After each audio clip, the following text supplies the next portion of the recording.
হোয়াটসঅ্যাপে গ্রুপ থাকলে বা আপনি গ্রুপের অ্যাডমিন থাকলে আপনার সেই গ্রুপে আপনি ছাড়া অন্য কেউ মেসেজ করতে পারবে না। কারণ গ্রুপ থাকলে কিন্তু অনেকেই মেসেজ করে, সেক্ষেত্রে আপনি অ্যাডমিন থাকলে আপনি গ্রুপে শুধু মেসেজ করতে পারবেন। এইখানের এই হোয়াটসঅ্যাপ গ্রুপে অ্যাডমিন কিন্তু মেসেজ অপশানটা বন্ধ রাখছে।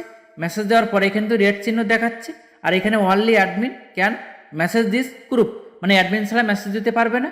আপনার গ্রুপে আপনিও মেসেজ অপশানটা বন্ধ করতে পারবেন। দেখাবো। চ্যানেলে নতুন হলে প্লিজ সাবস্ক্রাইব করবেন এবং বেল বাটন বাজাবেন। ফেসবুক হলে ফলো এবং শেয়ার করবেন প্লিজ। ফার্স্ট আপনি হোয়াটসঅ্যাপ আসার পরে আপনার গ্রুপে আপনি ক্লিক করবেন। তারপর আপনি এখানে আপনার হোয়াটসঅ্যাপ গ্রুপ নামের উপরে ক্লিক করবেন। তারপরে এখানে আপনি থ্রি ডট নামের একটা অপশান পাবেন, এখানে ক্লিক করবেন। তারপরে এখানে আপনি গ্রুপ পারমিশন নামের একটা অপশান পাবেন, এখানে ক্লিক করবেন।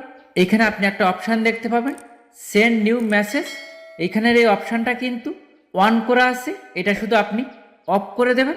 অফ করে দেওয়ার পর থেকে আপনার হোয়াটসঅ্যাপ গ্রুপে অন্য কেউ মেসেজ করতে পারবে না, শুধু আপনিই মেসেজ করতে পারবেন। আপনি যদি এটা আবার চালু করতে চান সেমভাবে এটা আপনি অন করে দেবেন, তাহলে সবাই আপনার হোয়াটসঅ্যাপে আবার মেসেজ দিতে পারবে।